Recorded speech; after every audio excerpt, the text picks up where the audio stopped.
And we are here with Daude Sherrills, architect of the 92 gang truce of LA, but started in Watts. What's up? How you doing, Mr. Sherrills?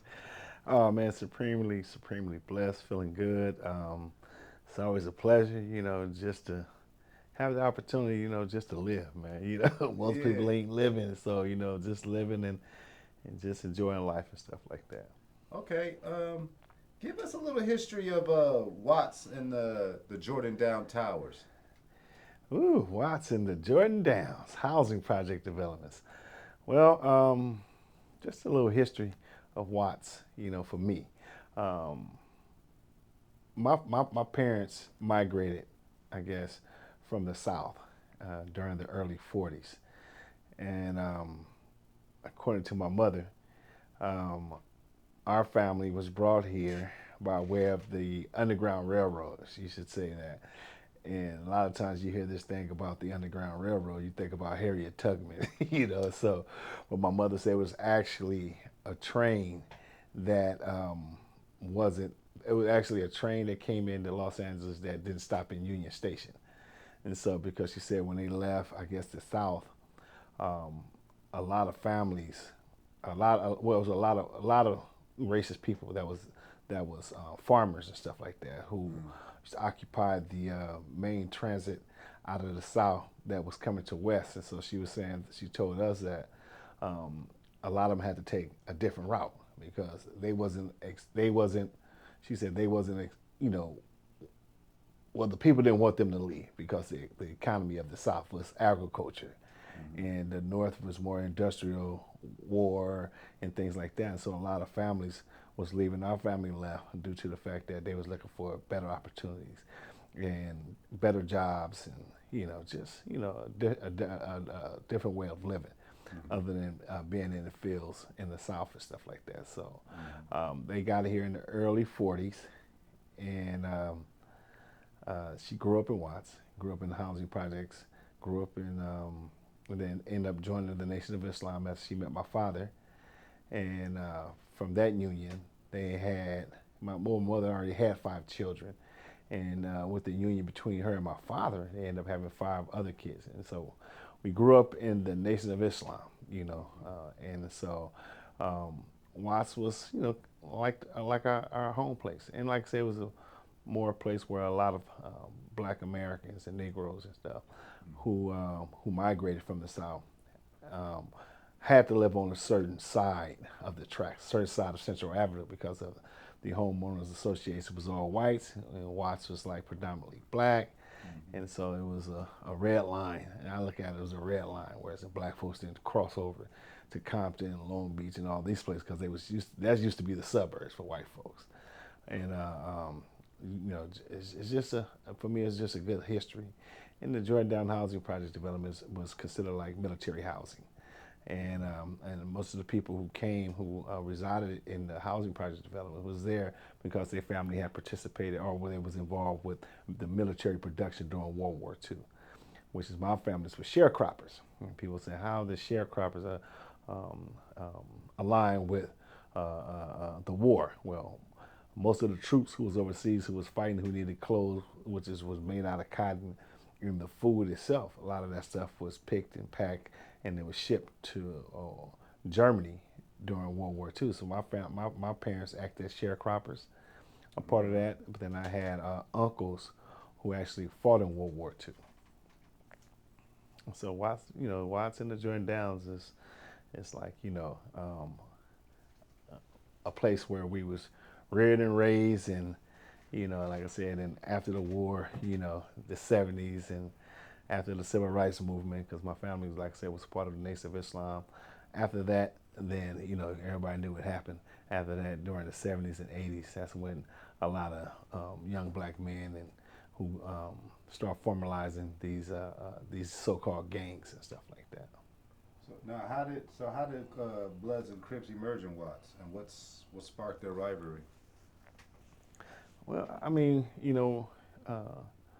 Crips itself, you know what I'm saying? Because my brother Roy, my oldest brother, was considered like a Crip, And then talking with my mother, she was affiliated with Crips, but it was more towards when they was growing up. It was more towards like a civil rights thing in a sense. Okay. And a lot of a lot of the car clubs, who used to be a lot of black folks used to have car clubs back in the days, and after the breakdown of the car clubs, then they started joining these little, um, I guess, organizations. I guess Crip was considered like an organization.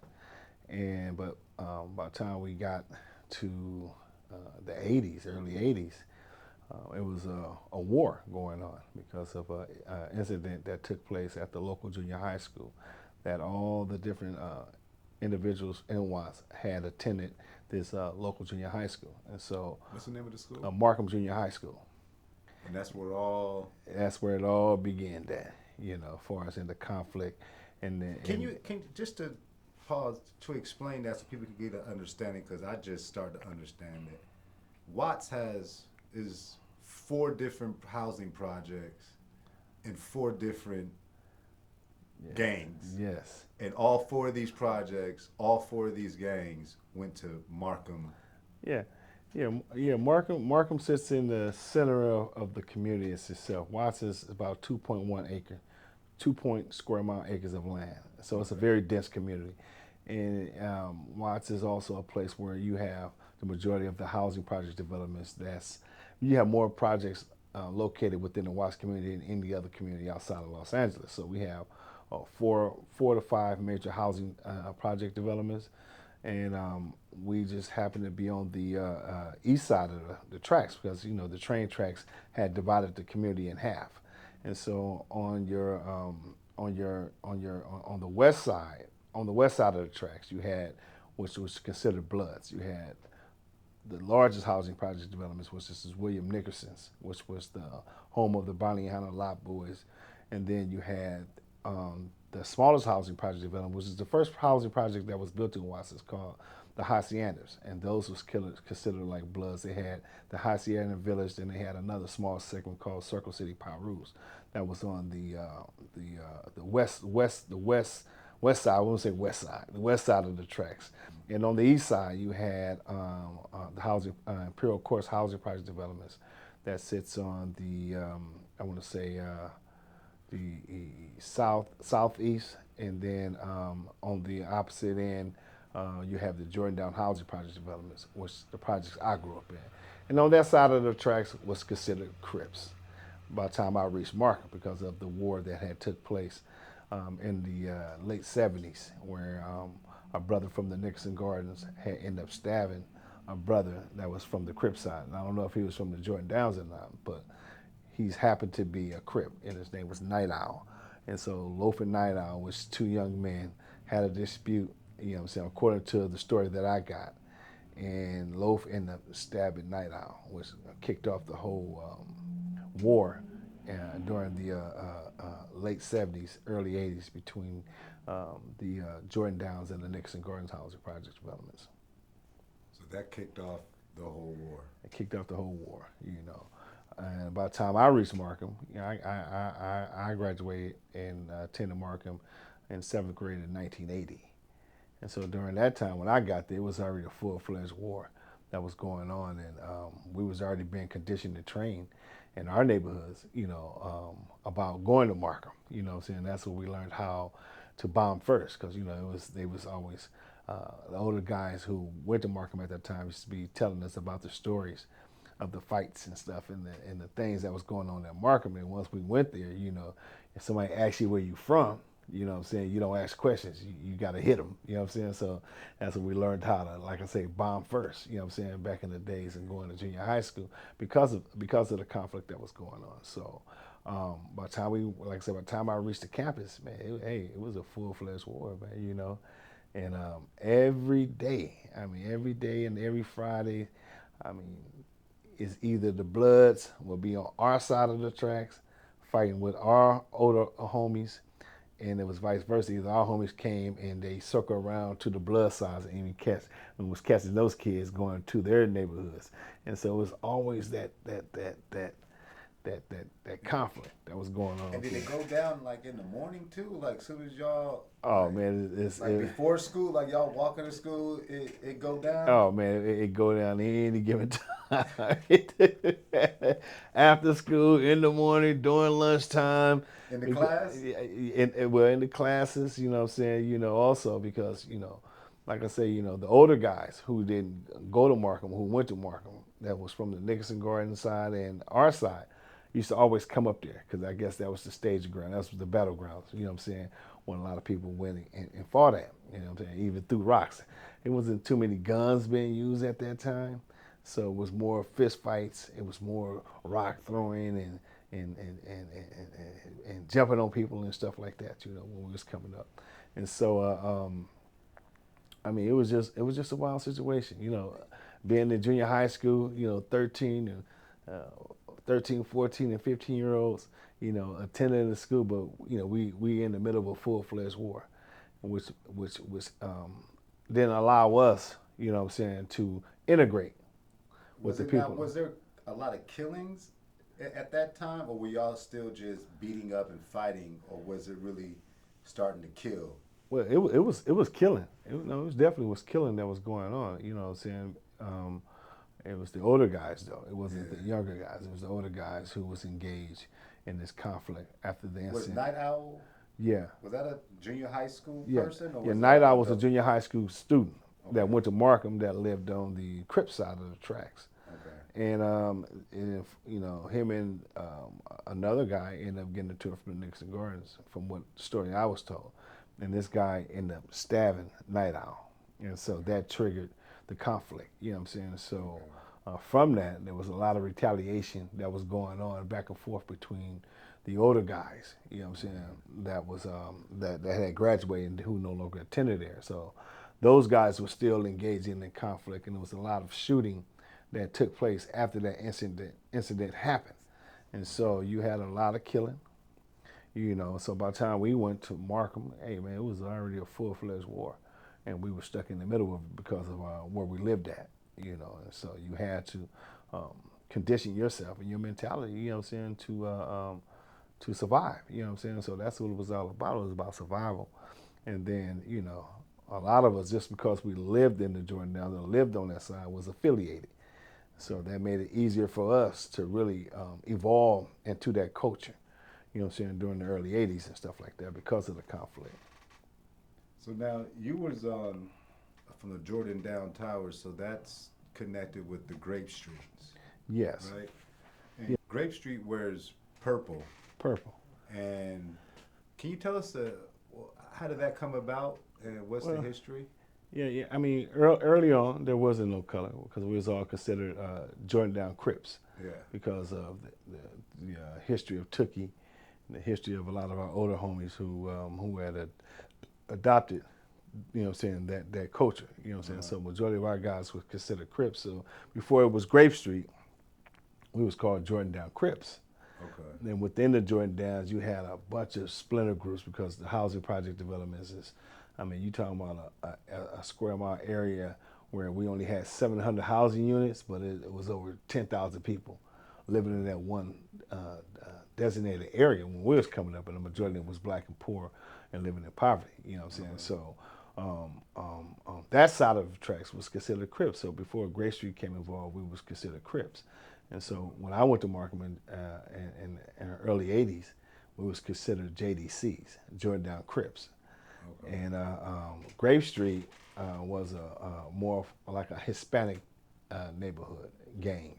And they was off the street, Grape Street, you know what I'm saying? And so that's where the Grape Street had came from. It was Vadio Grape, and they was considered like Southsiders back in the days. And it was historical Chicano families who had that. Then you had a few black families that was affiliated with them because once you grow up in these neighborhoods, black and brown neighborhoods, you have that affiliation. So there was no relation other than affiliate with just the culture itself. And so Grape Street eventually, became the gang that represented the neighborhood because Jordan Downs is also on Grape Street. You know what I'm saying? So, but like I said, Grape Street came on during the early 80s also. And a lot of our guys from the Jordan Downs, who was Jordan Down Crips, ended up becoming, affiliated with the Grape Streets. And so back in the days, everybody used to throw up C's. You threw up the W or you threw up C's because we was Crips. Yeah. And so during the late 80s, that's when the purple rag was introduced, to our neighborhood, by one of my young comrades, who brought the purple rag to the neighborhoods. And so from that, a lot of us started affiliating with the purple rag. And then we went from... Do you know who was the person that brought the purple rag? Yeah, we call him Louis Tentray. Louis Tentray. Louis Tentray, is he still alive? Oh yeah. He's definitely still alive. So he's a young brother that ended up moving into the Watts community, and ended up going to Jordan High, and eventually, he was one of the guys that brought the purple rag. To the neighborhood, and that purple rag became synonymous for us because when we was growing up, like I say, the colors wasn't really established, even though there was red and there was blue. Many of us who even was considered Crips had different colored rags based upon the cliques we belonged to, because in the housing project development, everything wasn't unified like it was when we became Grapes, because we was all considered Crips, and you had different factions of the Crips. You had in our neighborhood, you had the ESKs, you had the Young Hustlers, you had the Baby Lokes, you had all these different factions, and everybody, had their own, clique, and then everybody sometimes wore different color rags, so the rags wasn't all unified like when we all adopted the purple rag.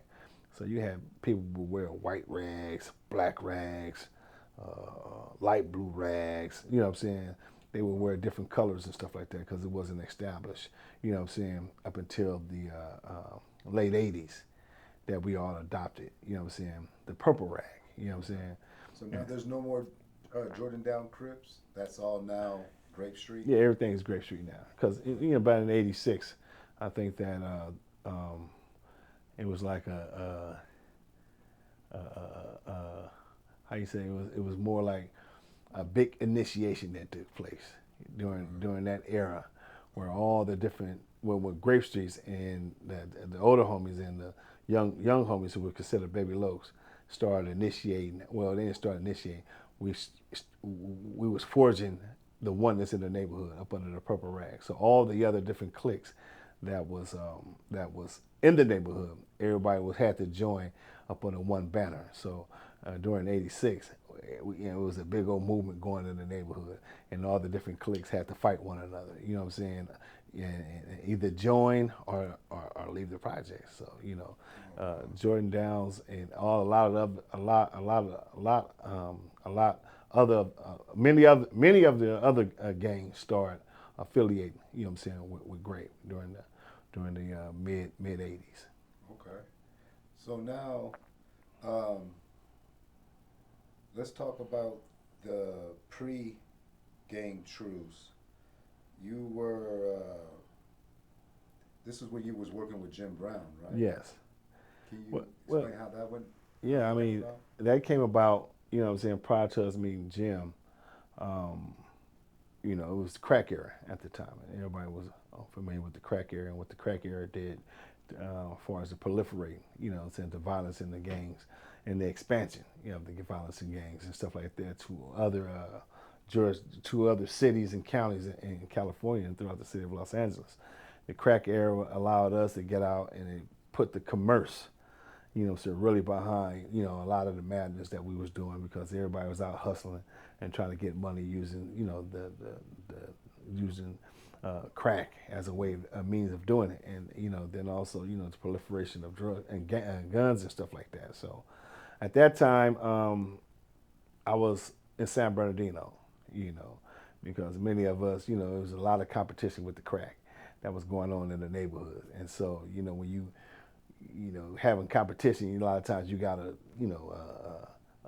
compete.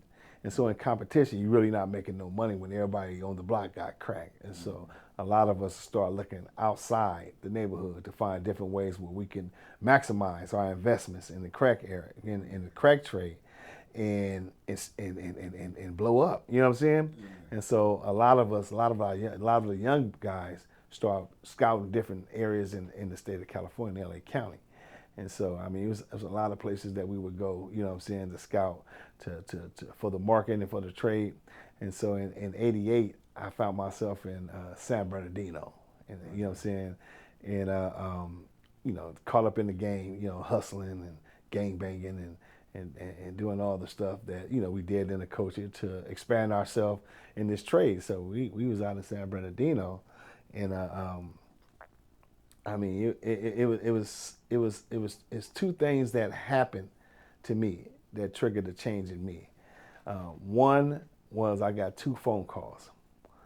One phone call I got, you know what I'm saying, from my sister. You know what I'm saying? My sister, she was attending Cal State Bakersfield, one of the first person in our family that graduated and went to college. And she had a lot of influence over, she had influence over the last five of, the youngest of us, of the youngest five of my mother and father siblings.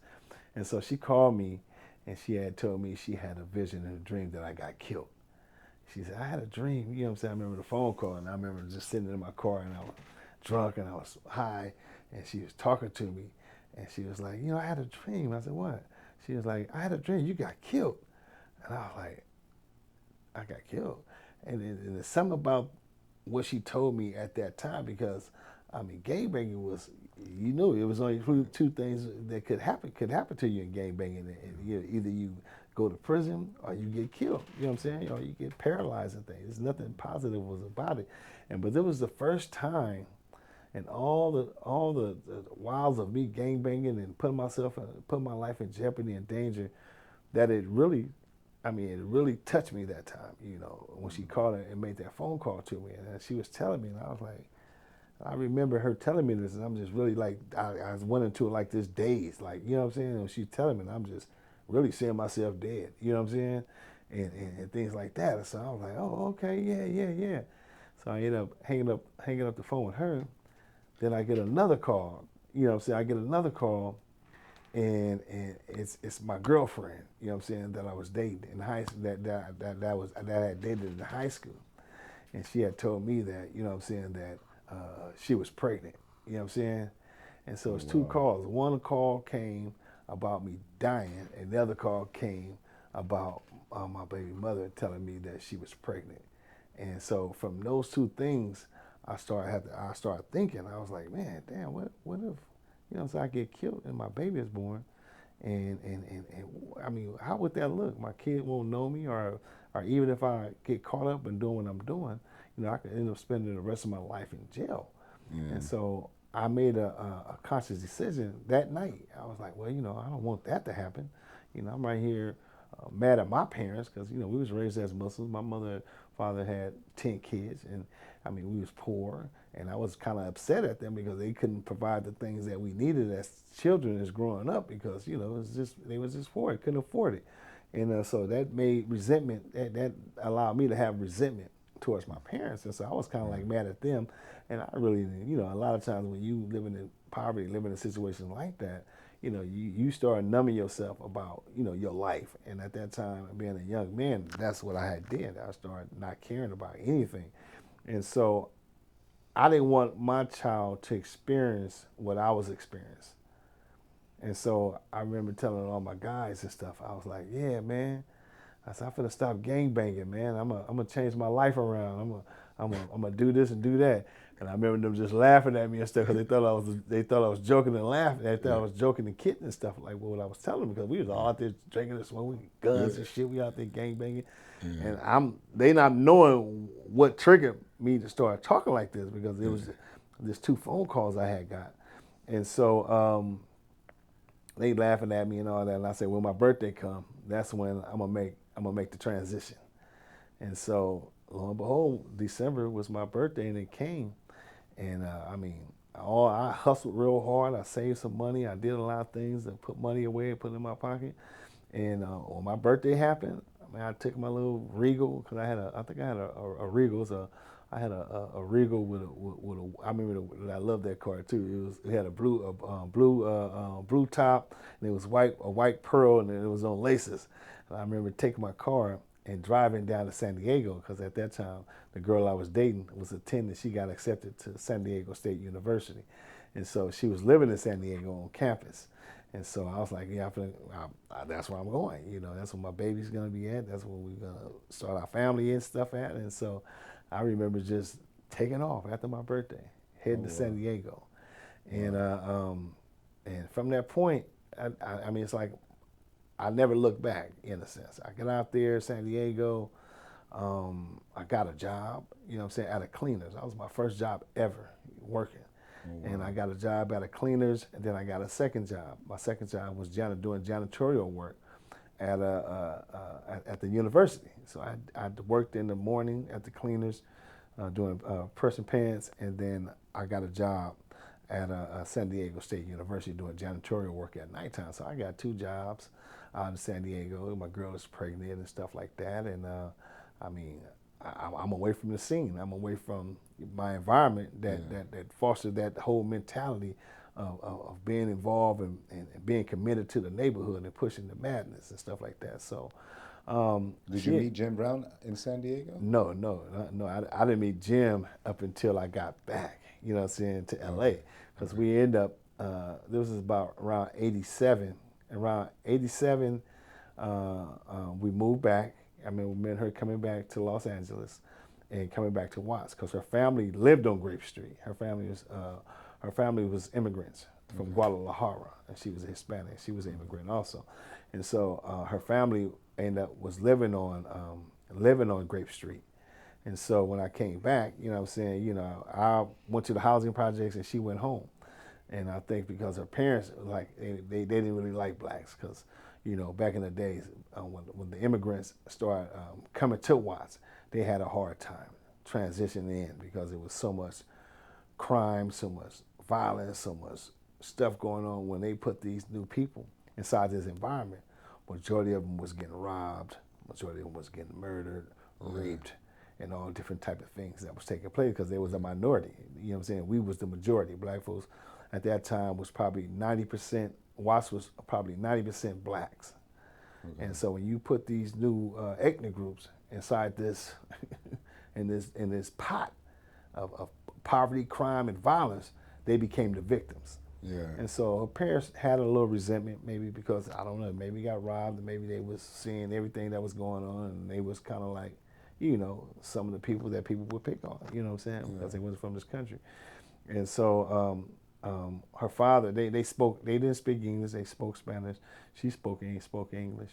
And so her father and them allowed me, you know what I'm saying, to move in over there on Grape Street with her inside the house. Oh, wow. And from there, you know, that's when my consciousness started kicking in as far as, you know, who I became, you know what I'm saying, and the transition from being a hardcore gang member to actually trying to become a positive father, a positive role model. And that's when the organizing for us came into play. Because my brother Akila was also a graduate of Jordan High School who got accepted to Cal State Northridge. Okay. And my brother Akila had ran the BSU up on campus at Cal State Northridge. And so during my transition, you know, I was trying to find an outlet where I didn't want to hang around the homies. You know what I'm saying? Because that's the only thing we had. We couldn't go nowhere, and we was trapped inside this environment, and we couldn't hang out. So I started hanging out in Northridge up on the university campus with my brother, and I used to go watch him as he do his speeches, and I used to just stand in the crowd or just like I was on posts and stuff like that. But that was kind of like my safe haven, you know what I'm saying, standing and hanging out on the blocks and hanging with the homies and all that stuff. Because if I would have done that, it would have been hard for me to transition, you know what I'm saying, to the new me. And so that allowed me to start reflecting on me, who Daude was, you know. So that took me all the way back into, you know, revisiting my past, you know. And so, you know, looking at the Nation of Islam, because my mother and father was honorary members of the Nation of Islam at the time. Prior to Elijah Muhammad passing away in '75. After '75, the nation fell. A lot of people went in different directions. My dad went follow Vorf D. Muhammad. My mother ended up falling back into the streets, partying and clubbing and all that stuff. And then she had a transition where she went back into Islam. And so at that time, we gang banging and all that stuff. And so looking at her dressed in all black, because she was up under Shiite. She was a Shiite. She wasn't Sunni, because Worth Dean was Sunnis, then you had Shiites. You know what I'm saying? So my mother was Shiite. And so she dressed down. She used to have the real, you know what I'm saying? She dressed had the burqa on. And when she first started doing that, you know, living in the projects, you got to understand, because the projects is a Christian, non-fun. I mean, the neighborhood is just, it wasn't catering to Islam at that time. Yeah. And when you see people like that dressed in Islam in the 80s, you know, I mean, they was going crazy now, but in the 80s, they didn't know what was going on. and it was embarrassing to me. I felt embarrassed because I seen it with all that stuff, and a lot of people always making jokes and laughing, and so They had jokes on you. I used to be like, man, take that off. And they would be like, man, look at Dog Mama, you know what I'm saying? Because they used to, my friends used to have so many jokes and stuff. So I was kind of embarrassed about her dressing like that. Yeah. You know what I'm saying? And so when I transitioned into consciousness, you know, I started really researching how she was dressed, and just going through a whole cultural thing about who I was, who my family was, and who my mother and them was, and just looking at society as a whole. And I remember that's when Farrakhan had actually started hitting the scene again, and it was about 87, late 88. Farrakhan would start being recognized as trying to rebuild and bring the Nation of Islam back. So my mother used to take us, you know, to a lot of his speeches and stuff. And so from that, it was just triggering all these thoughts, you know what I'm saying, and taking us back to our upbringing and stuff like that, you know. So from that, we just started becoming consciousness, you know what I'm saying. So we formed a group. Me and my brother Akila formed a group called Third Dynasty, because we was trying to mirror our existence based upon the ancient Egyptians, how they were structured and set up and things like that. So we created an organization, and we started organizing up on colleges, campuses, with all the BSUs and all these different things. And then we got into this thing about stopping the killing. And so that's when we used to always have our meetings talking about if we ever brung the 4 housing project developments together, that it would have had a domino effect, not just in Watts, but around the city, because we started really, like I said, we got really deep into this metaphysic type thing of looking at what peace could have done if we was able to organize it. And even though, you know, at that time we was at a full-fledged wars, you know, not just, it was more than just us and the bounty hunters warring that was started in the 70s, but it was incidents that took place in the late 80s between us and the imperial courts. And so we had a full-fledged war going on with them also. So it was a. So who were all warned? Everyone was warned of the 4 projects. All the 4 projects was at conflict with each other. On the Blood side, there was conflict. They was beefing with the Crips. Then on the Crip side, we was beefing with Crips and the Bloods. Oh, wow. You know what I'm saying? So it was a total chaos in the 80s. I mean, no. So now, is it true that you guys tried to put together the truce by reaching out to all of the gangs in LA, and then it kind of went to you guys' original vision of bringing all Watts together first? Well, you know, like I say, when Farrakhan came to town, and it was a lot of killing going on, he had a tour, a Stop the Killing tour that he was doing around the country. He ended up coming to Los Angeles, because at that time, Los Angeles was the mecca for murder, for black on black crime and murders and stuff. I think at that time, we was experiencing over 3,000 homicides a year. Oh, wow. And the epicenter was Watts too, you know what I'm saying, because that's where a lot of the killing was going on at. And from that meeting, from that engagement with Farrakhan, that he brought over 1,500 Christian Bloods to the sports arena. From that, the follow-up meeting was up at Jim Brown's house, and that's how we had the opportunity to meet Jim Brown, because the follow-up meeting for the Stop the Killing tours with Louis Farrakhan was held at Jim Brown's house. So we ended up taking a lot of the homies from the neighborhoods, you know what I'm saying, who went to the sports arena to hear the speech, up to Jim Brown's house. And so when we got to Jim Brown's house, Nation of Islam, then you had all these different factions that was in there. And Farrakhan was trying to, get people to come together and stop the killing during that first meeting we had at Jim Brown's house.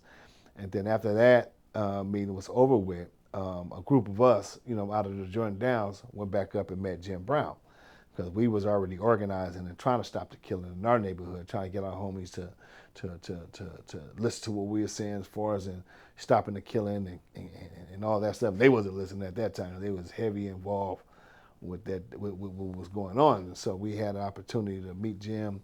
Jim took a liking to what we was doing, what our mission was, and Jim had a program called Vital Issues that was already implemented inside the prison institution, which became the Mayor I Can. Okay. And so we met Jim, and Jim took a liking to what we were doing. We had a storefront that was in Watts off 103rd and Lou Dillon, where we were trying to be self-sufficient besides selling drugs. Okay. But we were still interested in trying to get our money, but we just didn't want to sell drugs and doing it. So our goal was to, take the money from the drug dealers. You know what I'm saying? Take the money from the drug dealer, utilize that money to self-finance ourselves and become self-sufficient. That's what it was all about with the group of guys that we was networking and working with. And I'm glad we didn't get too deep into that situation right there, because it could have had a negative adverse effect by us targeting our own kind and trying to kidnap and take drug dealers' money and all that different type of stuff. So Jim Brown intervened on that. So we didn't have to rely on hard hustle and just hustling, because Jim Brown took a liking and he started paying the rent on our storefront that we had out in Watts. Okay. Which was a thrift store, and things that we was doing is, like I said, we just sell bean pies, sell newspapers. We was doing a lot of other things because none of us wanted to sell crack no more, because we was, considered a conscience and didn't want to be involved with no nigga shit. You know what I'm saying? So Jim Brown kind of like introduced us to his program, and had asked us to join forces, with him and bringing the curriculum that he had inside the prison institutions to the streets. And so from that, we started organizing and started having general meetings. And Jim, kind of like let us know that, that we didn't understand the system. We was like, fuck the government. We was totally radicals and nationalists at that time, and didn't believe and didn't understand the system, didn't understand the Constitution, didn't know what a council person is, the state assembly, we didn't know what none of that was. So we was all black nationalists. Yeah. And so I remember when Jim introduced the name of the organization, a corporation that we was going to start, it was called American. And man, you should have seen us, 'cause we was anti-American. We was like, we ain't no motherfucking Americans.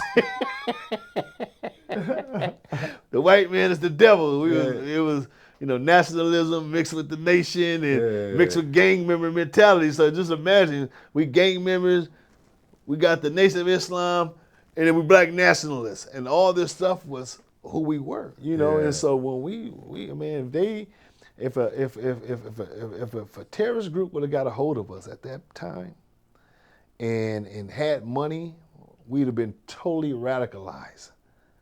Wow. We would have been totally radicalized because we really believed in our ideology and philosophy.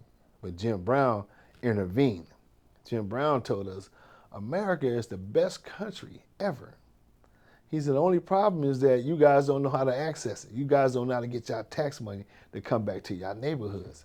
And he said, you give me some time, I'll explain and I'll show you guys all this stuff. And so we sat back and allowed Jim to mentor us through this process and understanding what this system is all about, because we didn't have a clue what was going on, And so from that, we formed American, which was a for-profit corporation that focused on life management skills. And so all of us had to go through the curriculum, you know what I'm saying? And so we went through that curriculum, and at that time we had over 28 different warring factions that used to meet at Jim Brown's house, and we was the executives and employees of the curriculum. So we had T. Rogers, from the Jungles. We had Big Keystone from Rolling 60s. We had Rosalind Cash and Big Philippe. They was representing the Venice Showlines, and they used to bring the Venice Showlines up there. And we had brothers from V&G, you know what I'm saying? Then we had a host of brothers from the Compton Santanas and all that stuff, from the Compton Car. And from South Central, we had people from 30s, 40s. And I mean, then we had a lot of the OG homies, you know what I'm saying? The Baby Hueys, the Batmans, and all that. And so we had over 28 different warring factions that decided to come together as a truce. A lot of people don't understand. The truce means bringing opposing forces together, is, you know, to focus on either a ceasefire or a peace treaty. But we had peace, and we was trucing up at Jim Brown House in the midst of a city that was at full-scale war between all of our neighborhoods. Now, what happened that it couldn't really fully formalize? Because I had a conversation with T. Rogers, Yes. late TR, before he died. Yes. And he even mentioned to me that LA wasn't ready for something that big of a concept. Yes. And he referred that if y'all get together and watch first, Yes. then we'll follow. Yes. Well, that was. Did he say? He said he mentioned that. Yeah, mentioned it just like that. So we ended up meeting because one of our guys from Rolling 60 by the name of Keith Stone ended up getting murdered in Durock. You know what I'm saying? And from that sparked the whole conversation about getting back out there and creating peace. Because at that time we had examined the whole crack cocaine era, how they were saying everybody was making billions of dollars, millions of dollars, and all these different type of things. So when we was meeting, the reality was you probably had 1 or 2 or 3 guys that was making all the money, but the rest of the people was homeless, starving on drugs, you know what I'm saying, and all these other different type of things that kept, you know, the crime and violence activated in our neighborhoods. And so we got away from really the peace when we started organizing and having our general meetings, because we started getting different contracts and we started focusing on the economic side, because Jim Brown was a different type of civil rights person. Jim Brown had always focused on economic development instead of marching. You know, Jim Brown created the Black Economic Union that spun Earth, Wind, and Fire, Prince, Muhammad Ali, and all these other things. Jim Brown created a lot as related to business. So he was more towards business instead of marketing. That's why the curriculum of our program talks about socioeconomics is the greatest place of our time. You know what I'm saying? Yeah. And everything else is just a symptom of that, of the root cause of what we're going through as a black community. And so from that, you know, we kind of like shifted away from the peace movement efforts, you know what I'm saying? And then we was focused on doing business. But when we lost our dear brother Keith Stone from Rolling 60s, that triggered all of us to get back to the peace efforts. Mm-hmm. And so, you know, my thing was that I told Jim, I said, hey, we're gonna go out here, we're finna go make peace. You know, Jim was like, yeah, that's what we need to be doing. So I end up setting up a first meeting in the jungles. Me, T. Rogers, and a few of us, we went and met at T. Rogers' house in the jungles. And so the goal was to bring the whole entire city together, because we had 28 different warring factions up at Jim Brown House, and that's just all you need is this person who has a lot of communication. The strategy is a different thing. And so so I recall talking, we in there talking like we're gonna bring the Venice show lines, the Rolling 60s, the Grape Streets, the Jungles.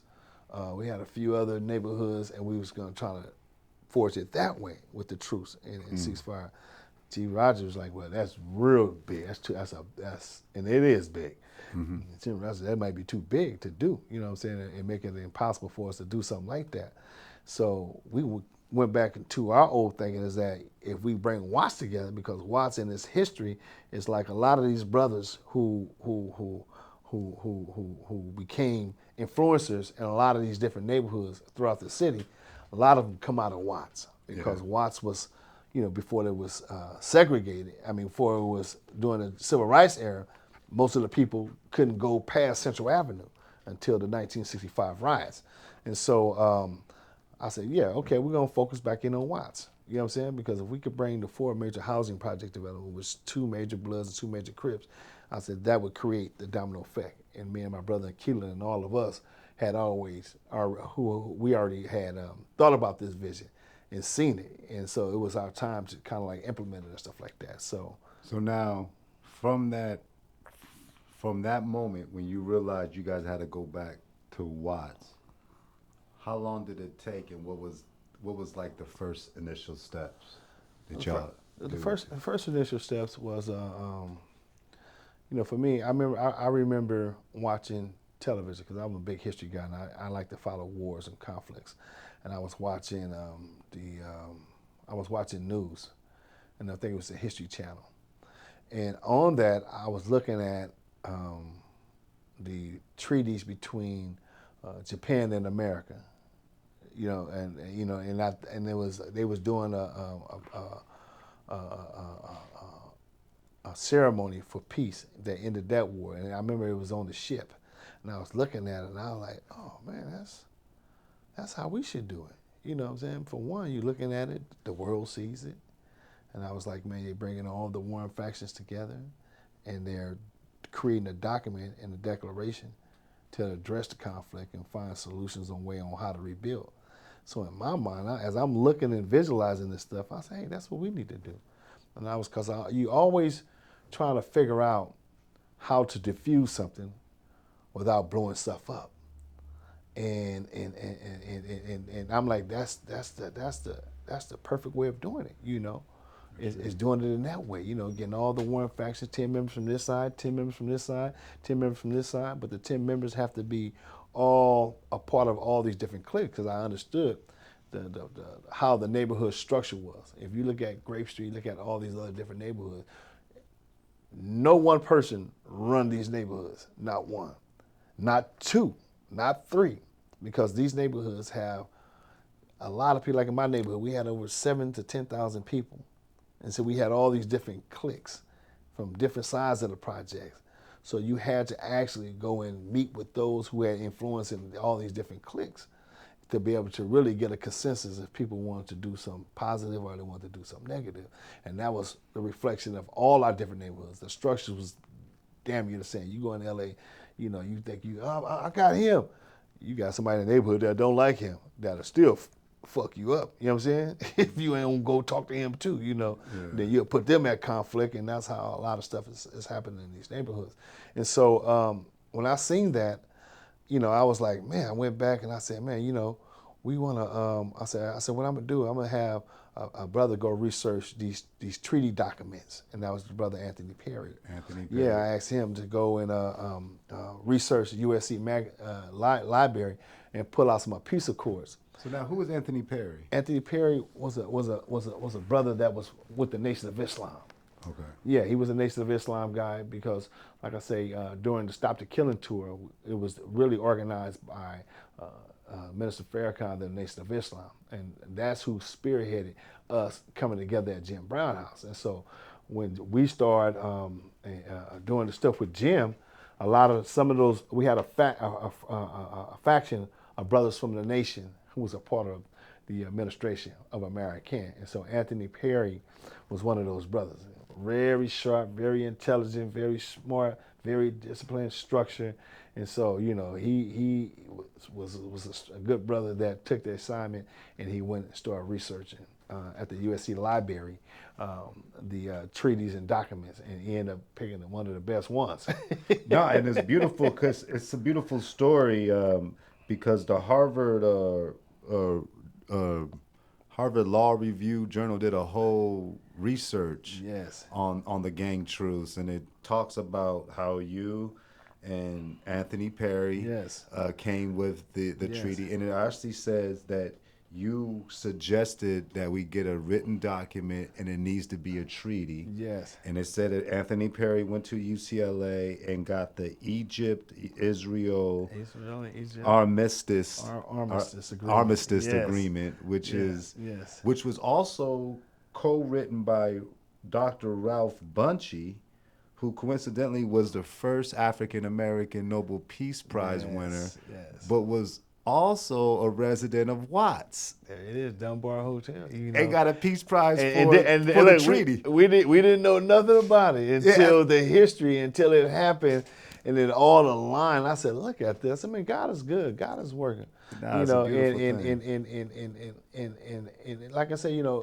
lot of people don't understand is that, it was the religious community that freed us from slavery, took us through civil rights, and also led us out of violence between the killing between Crips and Bloods in the city of Los Angeles. At that time, I was religion. You know, Okay. I wasn't an active gang member because I denounced being active and decided to create a positive history of myself and my child. And I aligned myself back with my faith. My mother and father was Muslims. So I realigned myself back with my faith and had to get the history lessons of all that stuff. Because you can grow up learning and sin and going through the motions of all that, but consciously you still not really understanding these things. So it's easy for you to do something different, especially if you living in a strict religion. Because when we was growing up, we didn't believe in Christmas, holidays, birthdays, nothing. Didn't eat pork, didn't pledge the flag. When you talking about back in the days, I remember not when they used to stand up in the classroom and they had to pledge the flag, and we used to sit down. We before Colin Kaepernick was known for that. We was doing it, and I mean the backlash that we received as kids growing up, and people telling you to pledge the flag and you don't want to get up, and then you have to explain why you don't want to pledge the flag, and everybody laughing at you and stuff like that.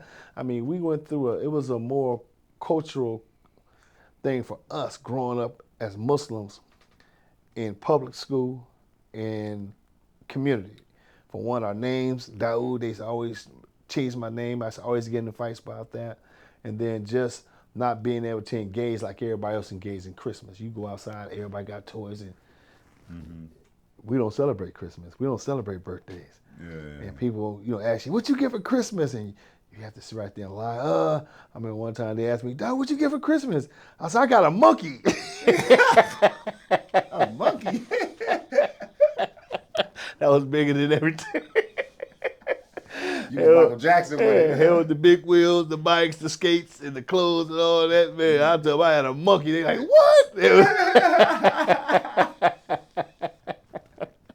But, Oh man. but like I say, it was the religious side of us who was actually successful in bringing forth this peace treaty. Yeah. The truce itself was held in the masjid, the same masjid that my mother and them founded and formed from being Shiites. You know what I'm saying? Because that was that Shiite temple. And so What's the name of the masjid? Masjid al-Rasul. Rasul. And the imam is Mujahid. And Mujahid, when we was when I was coming home to the projects, and Mujahid at that time, I think Henry Pico had got killed in the Imperial Courts, and Dwayne Holmes and his family was close or related to Henry Pico, and at that time the Imperial Courts had started trying to find a way because of that incident on stopping the killing, because at that time they wasn't involved with no peace process, no stuff like that, because our neighborhood and their leader over there was Tony Bogart, who created a war between us and the Imperial Courts based upon some incidents that took place, and one of our guys ended up being murdered, and then that kicked off the whole conflict and war between us and the Imperial Courts. So at that time, we was at a full-fledged war between us and the Imperial Courts, and when Henry Pico ended up being murdered by LAPD, that triggered in young Dwayne Holmes that he wanted to find a different solution, because he was burning up and mad as hell that the LAPD had killed his people. You know what I'm saying? And it all, like I said, goes back to the wars and the conflicts that we have and why these conflicts and things like this happen. Because, whether if he had a gun or not, you know what I'm saying, or what they claimed that they seen him with a gun, the reason why they shot him. It's not so much about whether he had a gun or not. It was based upon even a lot of us who growing up, it was about survival. You know what I'm saying? Because drive-by shootings and people coming and growing up in an environment like that, man, you suffer from post-traumatic stress disorder. And so what they claimed is that they seen him with a gun and they never found it. They ended up killing him. That sparked in Dwayne Holmes. He wanted to be active and do some things and trying to change just, from the injustice that they had experienced. And so Mujahid ended up going to a candlelight vigil in the Imperial Courts and meeting with Teresa, which is Dwayne's mother, and Dwayne them, and sharing what they wanted to do as far as in taking people down to the city hall to protest what happened to Henry Pico. And so at that time, I'm working on the treaties document inside USC, and I'm finding a way, how do I outreach? You know what I'm saying? Mujahid had two, he was the religious person that was around this. And Mujahid had the relationships inside the Nicholson Gardens because Masjid Al Rasul is on 112th and Central. Okay. The heart of the bounty hunters. You know okay. And so we, growing up, never was going to get caught on that side of the tracks. Okay. I don't care if it was churches, religious institutions, or anything, stores, swap meet, gas stations. We're not going to get caught over there in the state of mind, far as from a gang banging standpoint of view. And so I remember seeing Mujahid. He was coming to our house because I guess he had got the message from Dwayne, and so Mujahid wanted to come and find us. And at that time, Mujahid knew that we was organizers, working with Jim and working with certain things. So Mujahid was coming to meet me, coming over to the house. And so when he we linked up in the Jordan Downs, and he was talking to me. He was talking about Dwayne Holmes. He said Dwayne Holmes want to do a march, you know what I'm saying, for social justice, what happened to Henry Pico, and he want to be able to get some brothers over here on this side to go to City Hall, and protest. And so I was like, wait. I was like, I'm working on. I told him I'm working on a peace treaty, a gang truce, a document. And I said, well, let's schedule a meeting at the masjid because I want to present what I got, you know what I'm saying, that could supersede just the social justice stuff, because if we stop this killing, that would prevent them from coming over here, and it would prevent innocent situations like that from happening because we was causing all this stuff based upon our wars and conflicts and stuff like that. So Mujahid was like, okay, yeah, we'll schedule a meeting at the masjid. I said, cool. So I went and reached out to a lot of my guys, you know what I'm saying, older homies, younger homies, and I was telling them about, you know what I'm saying, I was going to go over there and meet with these brothers about a peace treaty. So I got the support and backing for some of the influential brothers that was older than us in our neighborhood who wasn't with the fuck you, fuck that mentality. We had a lot of homies that was kind of like educated, that was in the game, that had influence, that seen us organizing and going up to Jim House. We took a lot of them up to Jim House who participated at the Stop the Killing a thing with Louis Farrakhan. And so we had a conscience of brothers who was in 1 foot in and 1 foot out. And so they gave me the support, say, okay, just go over there because we're not going to go. You know what I'm saying? The first meeting, going over there to the masjid, they didn't want to go because they thought it was going to be an ambush. So I was like, well, I'll go. You know what I'm saying? So I ended up taking myself and one of my other little tiny little homie, little homie, he was a young brother named 12. I ended up taking him to the first meeting. You know what I'm saying? And we ended up meeting at the masjid. How did that go? Oh, it went good. And who was all there at the first meeting? From the Jordan Downs, it was myself and my little homie. And from the Imperial Course, it was Teresa Holmes, Dwayne Holmes, Red Rooster, and there was a guy named Serpo. Okay. I ended up inviting Twilight, and Twilight ended up inviting another brother out of Circle City Power Rules in Hacienda by the name of Alonzo. And then Mujahid had also brung from the Nixon Gardens Hank. It was Big Gush, you know what I'm saying? I think it was two representatives from the Nickersons, the first ever meeting. And so we get in there, and I'm decked out in a suit, you know what I'm saying? So, I ain't got no colors, or I got a full suit on. They thought I was from the Nation of Islam. I was Muslim from the neighborhood, you know what I'm saying? But I had you on the wrong side of the tracks. Yeah, I'm not going over there dressed in no white shirt. And as a matter of fact, like I say, when I changed my lifestyle around, two things that I did, I took off the culture. One thing you want to do when you transition in out of that environment, you have to change. You have to make a 180 change. Yeah. My 180 change when I decided to give that up and go pursue being a father and being someone that my child was going to have, that I was going to leave a legacy behind for my child. I got rid of that gang car, that Regal, because that self-identifies you with the culture. If you would have been driving that car with a suit on, you're going to get your head popped. You know what I'm saying? Yeah. And the dress code. Because back in the day, everybody wore khakis, white shirts, it was a culture. You know what I'm saying? Yeah. And so I started wearing suits or wearing army fatigues. You know what I'm saying? To Okay. identify as a nationalist or look like a person from the Nation of Islam. You know what I'm saying? Okay, So I okay. had to change those two things. And so when I went to the meeting, I was dressed in a suit. You know what I'm saying? And then Okay. I had my little guy at 12. He was dressed, but he was young. 12 was probably about like 12 years old. You know what I'm saying? Wow. And so we went in there. How and, about Tony Bogart? Tony Bogart wasn't at this meeting. Tony Bogart was in hiding at the time because Tony Bogart created the war between Grape Street and Imperial Courts. And so Tony Bogart at that time had ended up getting shot up. He just got shot with an AK, almost got killed. And so he was in hiding. You know what I'm saying? Okay. And so Dwayne Holmes, who was from the Imperial Courts, Red Russo, who was from Imperial Courts, and Serpa, who was from Imperial Courts, ended up attending the meeting with Dwayne Holmes' mother and stuff like that. So I kind of laid it out, you know what I'm saying, that what I was there, what we were trying to do was come together with a truce, a ceasefire, and establish a peace treaty.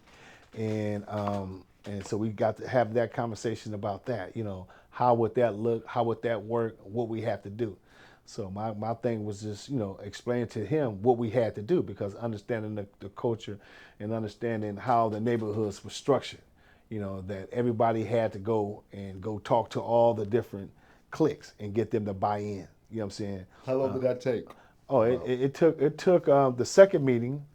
The word got out, you know what I'm saying, throughout the neighborhood that we met. It was a successful meeting. When I got back, I called all my people, and then everybody was going back to their different neighborhoods, sharing. Like Donnie and Hank then went to the Nixons, Dwayne Holmes went back to the Imperial Courts, Twilight then went back, and then we went back to share about the meeting that we had, you know what I'm saying? And so the next meeting, we supposed to have brung other individuals to the meeting. And so we had a series of meetings, you know what I'm saying, where we kept bringing more and more people to the meeting to discuss this idea about, peace and a ceasefire and a truce. And it was already a truce, you know what I'm saying, about a ceasefire and a potential peace treaty. And so from that, it just grew, you know what I'm saying? So eventually, And in April 20, and what was April? About April, this started in early April, early April. And so about 2 or 3 weeks, you know what I'm saying, about April 27th, April 27th, the masjid was packed out. I mean, it was so many people in this masjid that it wasn't no sitting room. That's how packed it was. And all these people was representatives from the different neighborhood, from the 4 major housing project developments.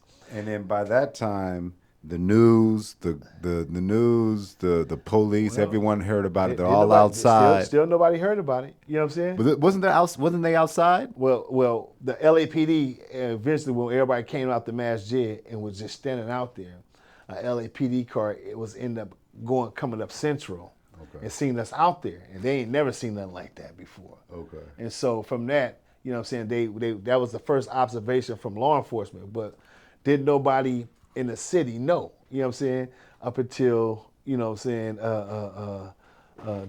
the night of the riots. That's what I wanted to get at. So now, people don't understand is that, which is sad, but the gang truce of 92, which lingered until the early 2000s as far as like crime, gunshots, like there's a full data report, like in the Harvard Law Journal did a whole study on it. Very impactful. We reset the numbers of homicide. We reset it. The Reset reason why it. I say a reset is that a reset is when you start over. And to this day, the reason why people can still wear red and blue and not get checked is because of that truce. That's it. That kept it didn't stop gangbanging, but it stopped the senseless black on black crime. That's what it did. That killed the crime in our communities. And it was done by the community itself, done by the gangsters themselves and the gangs themselves. Yes. But now what people don't want to understand is directly days after the truce was done, it was overshadowed by April 29th, 1992, when a Simi Valley jury acquitted 4 police officers for the Rodney King beating. You have all riots going on all through Los Angeles, but in Watts, there's partying going Oh, on. we partying. It was Because y'all have been together, Yeah. so everybody's in Hacienda Heights from the Jordan Downtown, Yes. goes visits the Nickerson Gardens. Nickerson Gardens is visiting Imperial Courts, and everyone was bouncing. While everyone is out here rioting in L.A., Watts is actually celebrating. Well, once the city found out what was taking place in Watts, see, we all have affiliates. You know, Jordan Downs. You know, we're affiliated with the Hoovers, the East Coasters, Hub and the Dub, Compton and Watts, and then you had the Nixon Gardens who are affiliated with the Hub, but they was more Bloods and all that stuff. And same thing with the Imperial Courts. And so when these neighborhoods came together, not only did they come together, all our allies who came to the functions and events inside each of our housing project developments start connecting inside those projects. I mean, we was setting truces and ceasefires and resolving conflicts in the mix of us partying, because all these factions was coming together and they was just now meeting each other inside our housing project. So they was taking it from there, taking it back to their neighborhoods, forming peace. So you had in South Central, you know what I'm saying, where Bull was one of the brothers out of the, I don't know exactly what hood he's from, but he was closely affiliated with Snipe. But he was up, the Four Trays and the Jungles, and the Four Trays, the Pueblos, and the Avalons. That what sparked that unification. Then in Compton, because a lot of us affiliated, you know, there's the Hub and the Dub. Those neighborhoods at Ludus Park and all these affiliates start clicking and piecing. So the piece started popping based upon what had transpired and happened in Watts, because a lot of our associates and affiliates came to these functions and events, and they seen how powerful it was. So the peace started spreading fast and fast and fast because of what took place in Watts and stuff like that. So, you know, from that, you know, like I say, the riots and the riots kind of like really brung in the media, because normally what had supposed to have happened during the treaties and the ceasefires, that we supposed to had all 10 representatives, and we had supposed to have did a press conference and a press release announcing to the world that we are no longer killing each other, and we supposed to have laid out our 10-point plan on the rebuilding process of it, like everybody else do. You know what I'm saying? And so we didn't get an opportunity to do that in April 1992. We didn't actually really present and sit down and formalize and do it up until 1994. Okay. That's when we actually signed the peace treaty. You know what I'm saying? So it was a game truce. The truce sparked the ceasefire. So the ceasefire is supposed to develop a moving document, which is the peace treaty. It's a moving document that highlight and these resources are the 3 phases. And money. Yes, you know what I'm saying? And so we didn't get an opportunity to really incorporate that up until 1994. And the first organization that we spawned out of that for sustainability was Hands Across Watts, which I was the co-founder and the intellectual. I was the co-founder and the organizer. But we had all representations from the Nickersons, the Haciendas, and the Imperial Courts, who was all a part of their corporation. And that's how you get the movie Redemption with Tookie through Barbara Becknell, because she ended up meeting me up at Jim Brown's house. So and from that, we kind of influenced her to go meet with Tookie. And that's how the movie Redemption came about. You know what I'm saying? And all that stuff, you know. So we was all a part of that, pushing that. That's why you have Tony. Now, what is Tookie's role in? Does he have any role in the Truce? He didn't have no. He was already in jail by the time. He was already in jail. He was, you know, they was trying to kill him, and so he was trying to find a way, you know what I'm saying, to get a stay. He was already transitioning. You know what I'm saying? I can't really say that, but from what I remember, he was doing books, children books, and all these different type of things, and was trying to, you know, show the redemption side of his life, comparing to what the media had made him based upon all the killing that was going on in the city of L.A. They was affiliated all that with him as the leader. You know what I'm saying? Yeah, exactly. And he was just like me and you, just a person, a man. You know what I'm saying? You know who. You know, when you don't have no job, you don't have no formal training, no programs, people get in trouble. And so he was a bodybuilder. You know what I'm saying? I remember Tookie used to come to the Watts festivals, and him and all the guys used to be so big and buff. They used to be baby oiled up, and they used to be making their chest jump and stuff like that. So all that great things that was happening during the 70s and stuff, we kind of had an opportunity to witness and see that. Yeah. You know, so it wasn't too much of people was dying because they was Bloods and Crips back in the day. It was more of a, you know, it wasn't that stuff didn't start happening. Colors didn't really start playing a part till the 80s and stuff like that. And we talked about the agreement, but you actually named the agreement the Multi-Peace Treaty General Armistice Agreement. Yes. So basically what I did is, you know, I used that as a template, and I codified it with the language that related to what was going on in our neighborhoods. We was using drive-bys, AKs. We was talking about reopening up the territories because I couldn't go into Nixon's, you can't go into Nixon's. Establishing people who you looked at as negotiators, you know what I'm saying, and just talked about, you know, everything that had fit the description of our community. You know what I'm saying? Talk about education, allowing kids to go back to school. I mean, the treaty, the document is a moving document, and it coined phrase what we consider today intervention and prevention and crime prevention strategies. We intervened, then we set up prevention, safe passage. We incorporated activities and sports, you know, replaced that with, you know, building socialization amongst the warring factions, because how did you guys sustain it? Well, we had to incorporate a lot of different activities and a lot of different programs, and we had to empower a lot of people in order for us to even have sustainability. And then we had to use a grassroots organization that housed a lot of that stuff. And so that's what we set up, and that's what we had incorporated. You know, and that's why we were successful in for 10 years, you know, and maintaining that, and which drove violent crime down in the city of Los Angeles by 40%, which is 90% of all violent crimes that was taking place prior to the peace treaty was gang related. Now, let's talk about after y'all provided all of these numbers and you guys did the treaty, crime stopped.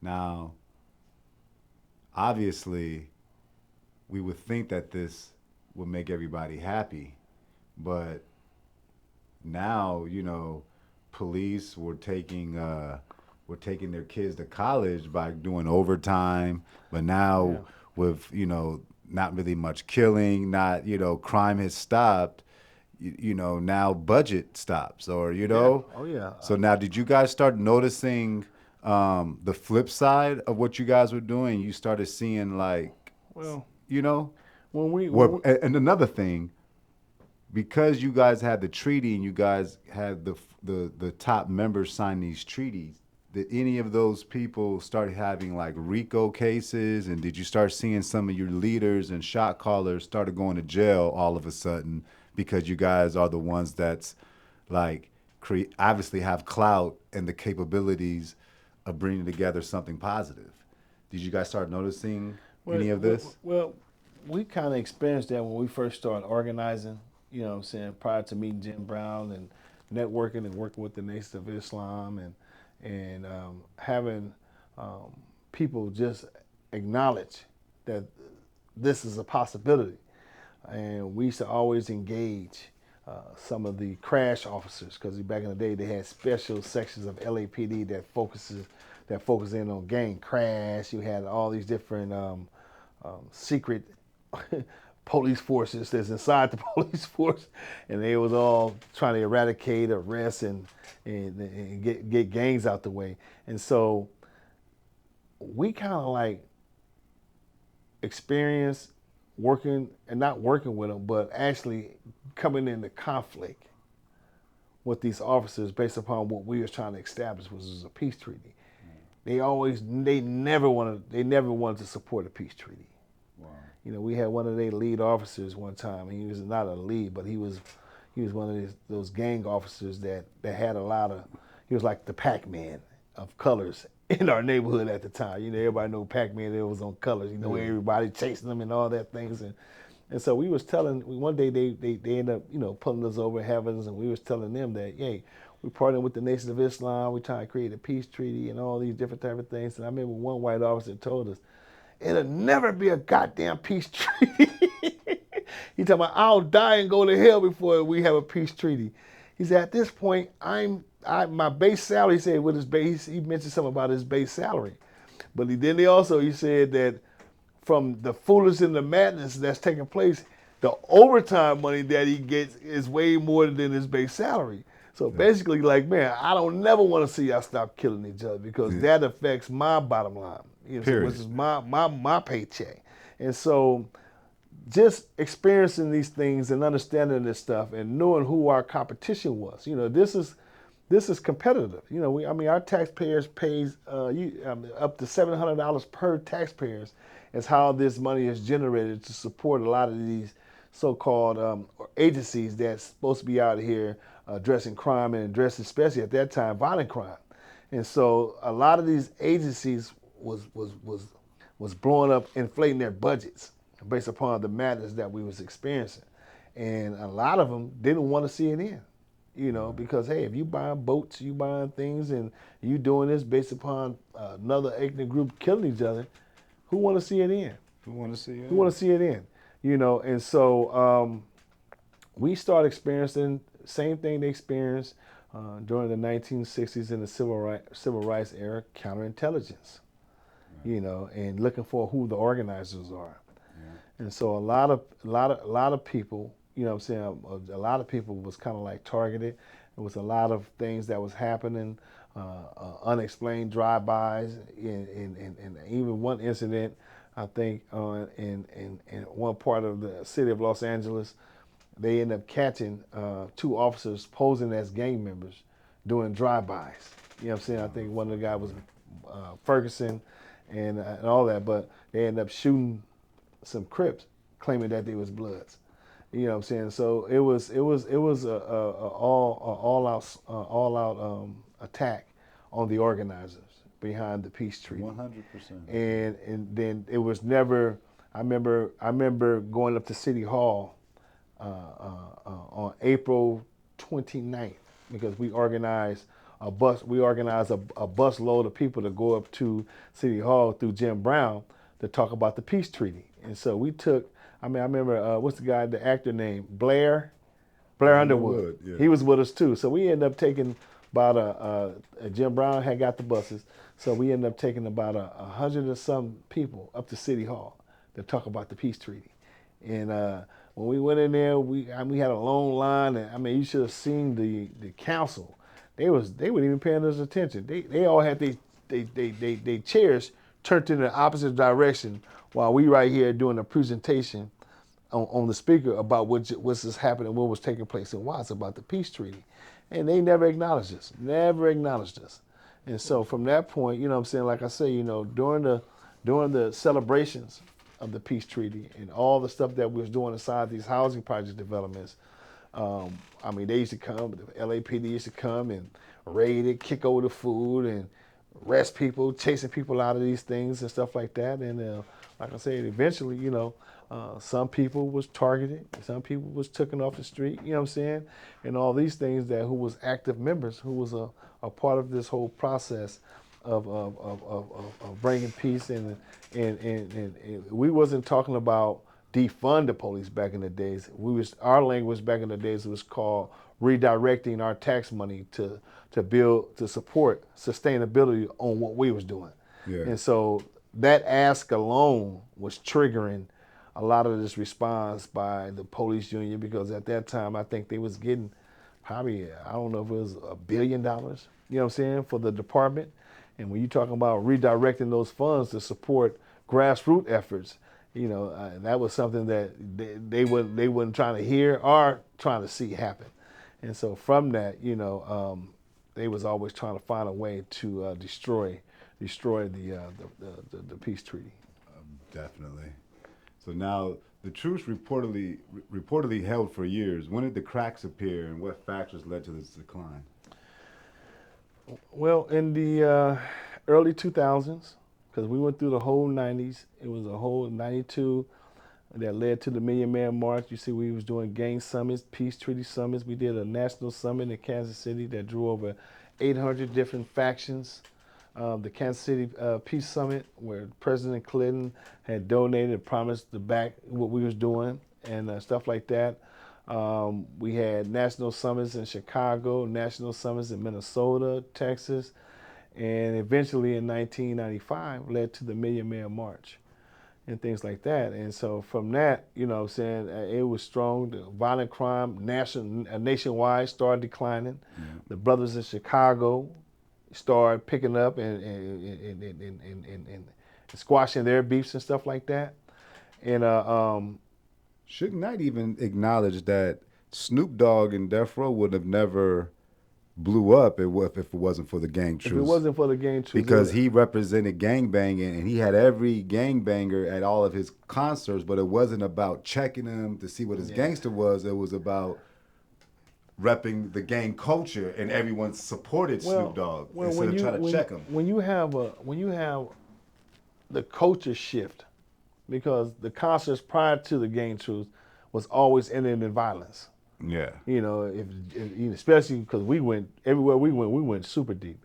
So every time the Grape Street went out and everybody recorded and record this, we went and brung that. We went and brung I remember the Summer madness. Jam. I remember Summer Jam. Y'all was deep. Was that 2000 or 99? Yeah, that was we used to call it 9/11. It was August of we used to call it we called it 8/11. So it was August 11th. And I forgot what year it was. 2001? Yeah, it was 2001. Might have been So we 2001, called that 8/11 because Yeah. that shows the 20,000 black people that's died through gang violence, and we just let them know this is. And I met with Big John and the Beat when they first came to town, and I sold them the concept and the idea about doing benefits that support nonprofit community-based organizations that was out here doing this type of work. And they started off, 92 The Beat with the summer jams and doing the right thing, but eventually they got away from it, you know what I'm saying? And so it became more of a business thing other than social impact, social justice thing that could have had raised funds for all these different organizations by bringing all these celebrities together, so to perform at these major venues. Yeah. And so, it just like I say, for the system, for the organized people that's organized that receive tax money to benefit off incentivizing suppression, you know what I'm saying, and probation and prisons. These are all groups of people that receive multi-billions of dollars in taxpayers' money to provide a service. And so when you have a nonprofit grassroots organization that's focused on public safety from a different standpoint of view, that saves taxpayers' money but empowers the community, those two different things kind of like don't go together. One has to survive, one has to be subservient. And so the way society is set up right now, crime is subservient to law enforcement, prisons, probation, because this is where the taxpayer, how they justify their tax money, it's how they justify their retirements, it's how they justify buying houses and creating an industry of people that's working, but you're using all this off the demise and impoverish and all these different things of people's failures and things like that. So when they seen us organizing and talking about redirecting funds and supporting us, and that language alone triggered, this counterintelligence, towards the people that was a part of the movement, especially the hardliners. I was a hardliner. I didn't believe in integrating what we had created with suppression. I didn't want us to integrate with law enforcement because we competing for the same tax money. And when you have two entities or two movements competing for the same money, it's not a good thing in Los Angeles politically. You know what I'm saying? Yeah. And so a lot of us, like I say, I was targeted. You know what I'm saying? I got blackballed. You know what I'm saying? Ended up going to prison, and then the movement being hijacked because I was like the frontline guy that would allow certain things to happen, even though we had a lot of brothers that represented organizations was trying to, cross it over, you know what I'm saying, and create a better relationship with law enforcement instead of focusing in on empowerment and dealing with the socioeconomic conditions of our community. Most people thought the way we do that was to integrate and create a better relationship with law enforcement, as if that was going to be the solution to poverty. You know what I'm saying? In our communities and stuff like that. So, reflecting now, what would you say are the most essential lessons from the Watts Truce for current community violence prevention efforts? The lesson is that, you know, nobody can stop violence or crime in the community if they're not from the community. And the community, with the proper support, you know what I'm saying, with the proper support and the right focus and vision, can overcome anything. And we proved that in Watts. Mm-hmm. And we proved that in the city of Los Angeles. 30 years later, we are proving it now. We went from not getting no support from the city, state, or federal government to receiving hundreds of millions of dollars today to support a lot of these different grassroots movements and organizations, you know what I'm saying, throughout the country.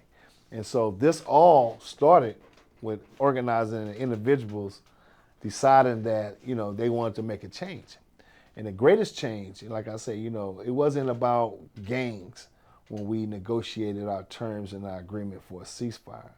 The one thing that united all of our hearts and made us come together for a common cause is that all of us agreed that we didn't want to see our children go through what we went through.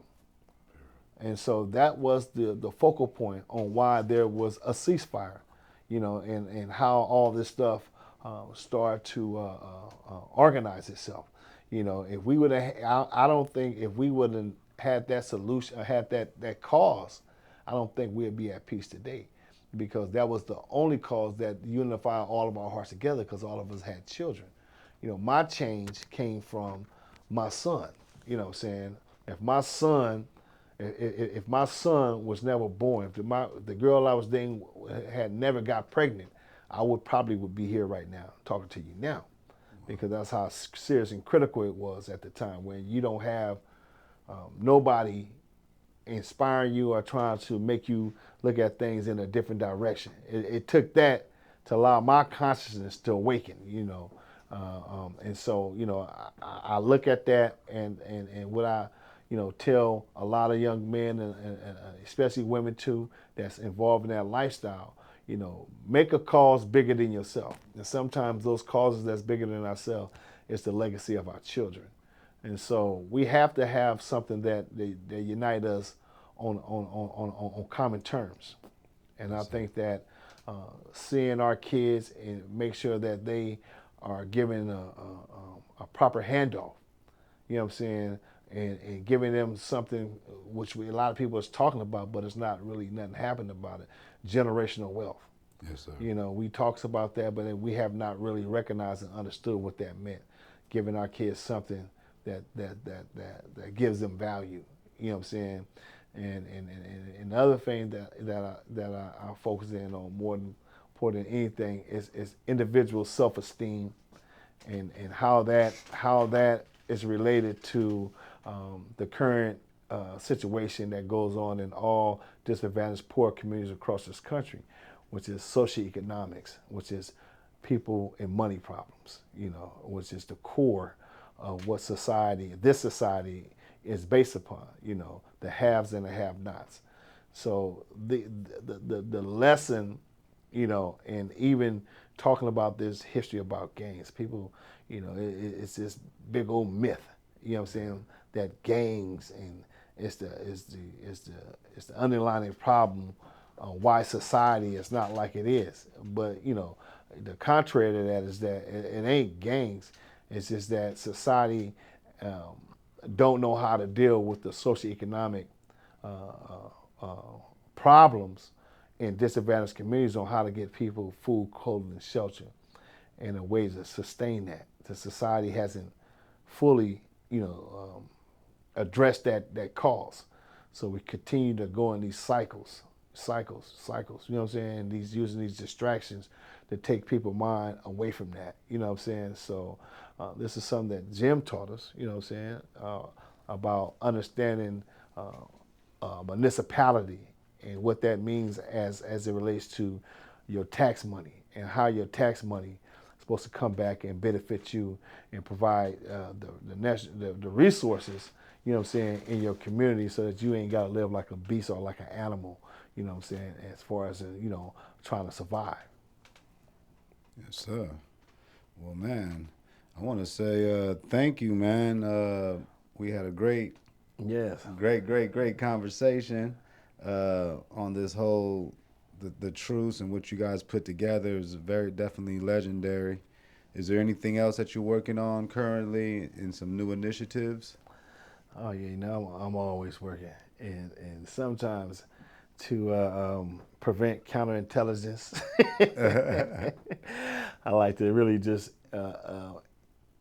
let them manifest themselves, put them in position, and then take it from there. You know, because like I said, I had issues and problems with the people who don't want to see us successful in society, who always want to see us subservient in a situation that benefit their bottom line and never wants to empower a certain segment of society. And so the things that I work on is about empowerment. It's not about just myself. It's about the community as a whole.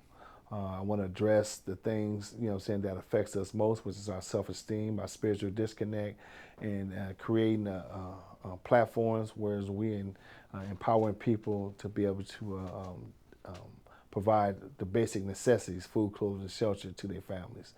And so my programs and services are geared towards that, as far as in entrepreneurial vending, entrepreneurs send up small vendors, or job coordination, make sure that people are skilled and equipped, and not only just be skilled and equipped, but understand having a placement for the skills and certifications that they received in order for them to get money to provide a decent living for themselves, and just, you know, focusing on, like you said, on generational wealth and building on legacies and stuff like that.